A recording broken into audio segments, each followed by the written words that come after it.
Bonjour à tous et bienvenue dans cette nouvelle émission de Sega Retro Vieux. Aujourd'hui, on va attaquer Capcom Generation sur Saturn, le volume 2. Particulièrement celui-ci car en fait c'est un de mes jeux préférés. Et là c'est une compilation de 3 jeux d'entre eux. Ghosts and Goblins, Ghouls and Ghosts et Super Ghouls and Ghosts. Donc les 3 jeux, le premier est sorti sur je pense 130 000 plateformes différentes. C'est vraiment un jeu extrêmement connu au Japon mais aussi à l'étranger. Le jeu en soi est extrêmement difficile également. Donc c'est, je pense, un des pires jeux pour celui qui se dit bah tiens j'ai envie de le terminer. Sachant que pour la petite histoire, comme beaucoup le savent, le jeu a 2 fins, c'est-à-dire qu'il faut le terminer 2 fois de suite. Donc ça c'est vraiment horrible. Et les fautes sont vite fatales. Alors on va directement commencer avec le premier jeu. Voici le premier, le deuxième et le troisième. On commence par le plus ancien.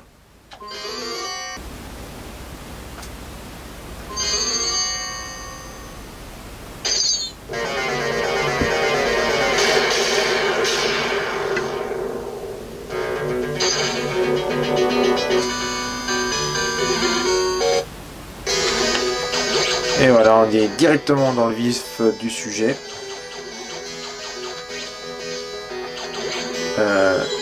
Donc, pour ceux qui veulent vraiment réussir le jeu à tout prix, il y a une solution, c'est jouer très souvent afin de connaître en fait les patterns.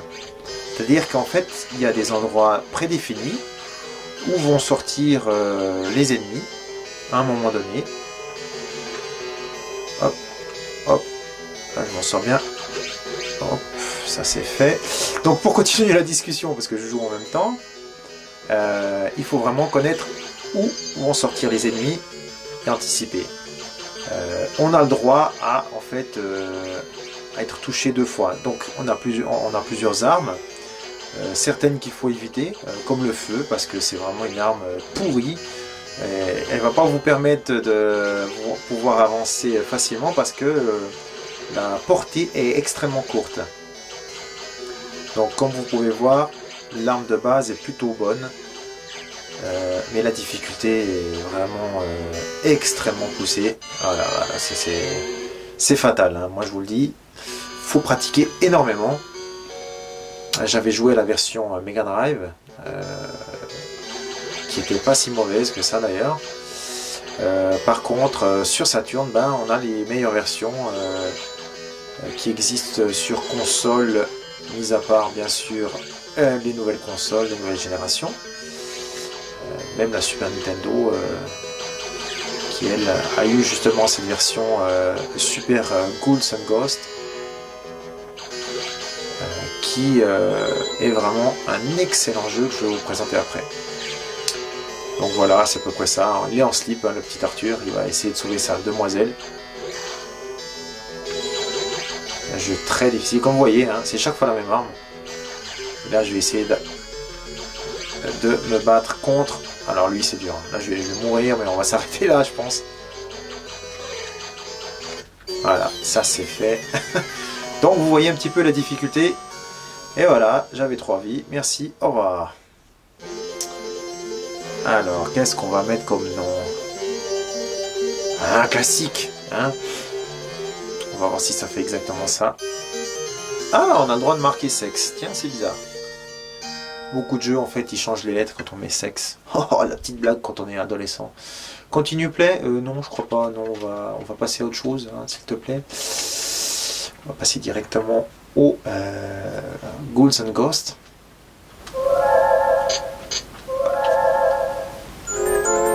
Donc la petite histoire.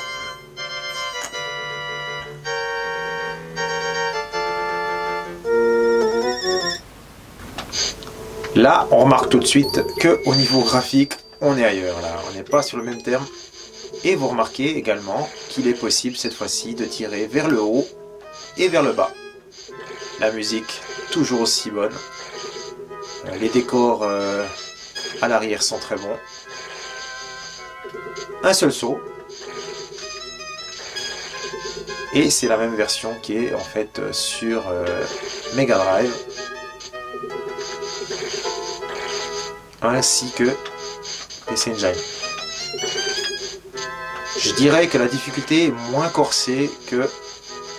Ah, je me suis fait voir. Que sur le premier Ghosts and Goblins. Le feu qui sert à rien. Je me suis fait avoir.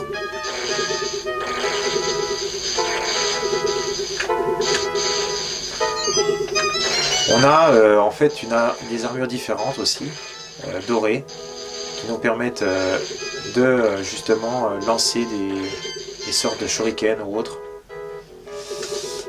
Le jeu, malgré qu'il soit plus facile, n'est quand même pas facile. Voilà, je me suis fait avoir. Mais on remarque que graphiquement, c'est plutôt pas mauvais. Hein.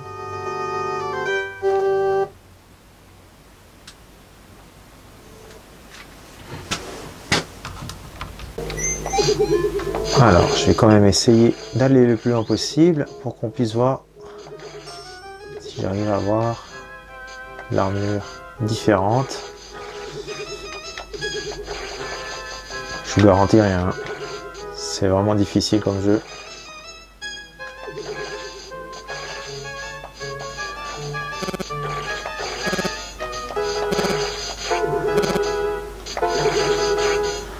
En plus de ça, il faut savoir qu'on a un temps limité. Voilà, je me suis fait voir.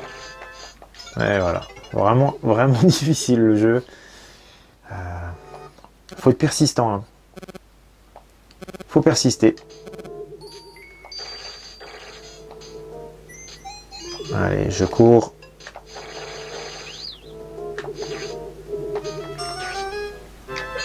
Et voilà, on m'a transformé en canard. Vous avez pu voir. Ah, vous voyez, un peu mieux là, quand même. Bon, la portée est pas terrible. Mais on a...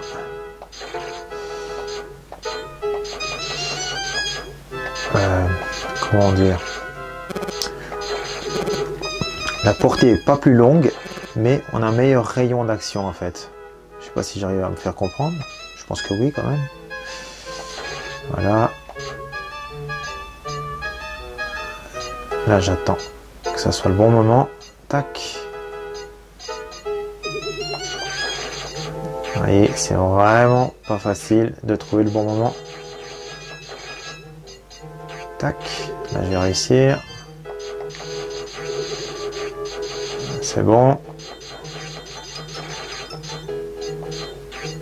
Hop, là j'attends qu'il passe, voilà, faut juste trouver le bon timing, comme je disais. Ouf, failli mourir. Donc on voit bien les décors, les petits effets aussi qui sont pas mauvais là. Ça vient de l'arcade, hein. C'est du CP1, CPS1, donc c'est ce qui se fait mieux, à l'époque en tout cas. Hop. Je suis ralenti par le vent, j'arrive quand même à avancer.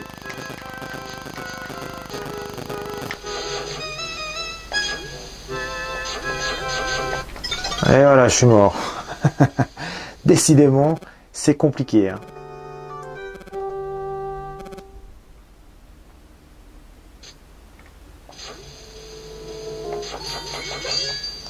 Ah, je sais pas si je vais réussir. Hein. Moi, si c'est game over, là, à mon avis, et ben voilà, c'est déjà game over. Difficile hein, de vous montrer vraiment beaucoup de parties. Continue? Non, je ne pense pas. On va directement attaquer le dernier jeu de cette compilation.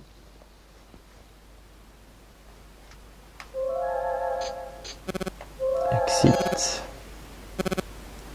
Je comprends pas que Capcom n'ait pas voulu sortir ces jeux en dehors du Japon. À mon avis, la raison est que comme il pensait que la Saturn ne fonctionnerait pas aux États-Unis, avec ce gentil monsieur de Bernie, je ne sais plus comment, qui était président de Sega of America, qui avait dit d'ailleurs une phrase mais complètement stupide. Oui, l'avenir n'est pas la Saturn en 97.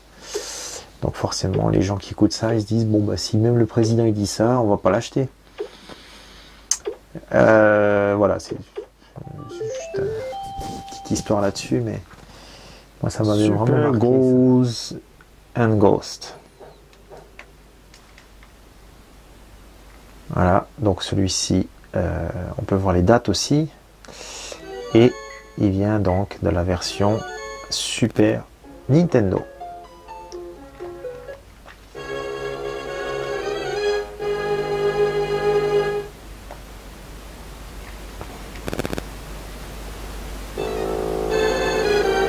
Donc on voit qu'il est remanié.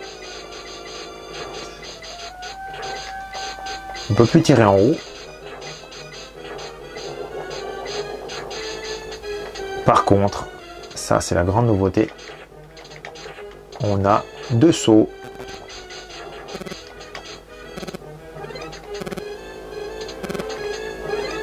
Une de mes préférées, l'arbalète. Excellent. Parce qu'on a vraiment des visées différentes qui compensent justement le fait qu'on peut pas faire de tir en l'air.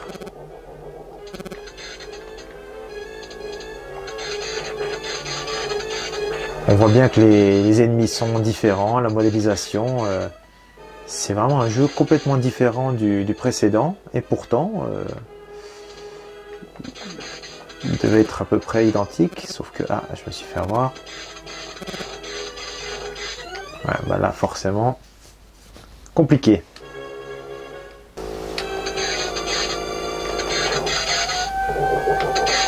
Tac. Les fonds d'écran sont différents. Ouais, voilà. À peine je touche le cercueil, c'est directement. Voilà, je suis transformé en bébé. Bon, voilà, je suis mort. Hein. Je ne vois pas l'intérêt. J'ai aucune chance de s'en sortir. Allez, une petite dernière tentative. Alors, est-ce que c'est la meilleure version? J'irai pas jusque là. J'aime le fait qu'on puisse tirer en haut et en bas, ça change complètement. C'est des jeux radicalement différents et je pense honnêtement qu'on puisse aimer chaque jeu. Et donc essayer chacun des jeux avec leurs qualités et leurs défauts.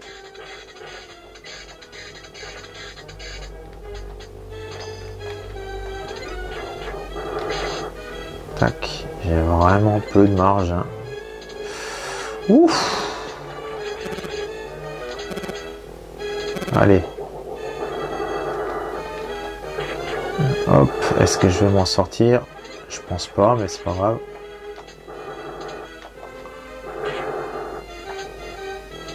Hop, j'irai le plus loin possible. Ah ben voilà, je me suis fait avoir. Bah tant pis. Voilà, donc c'était une petite présentation de ce Capcom Generation 2.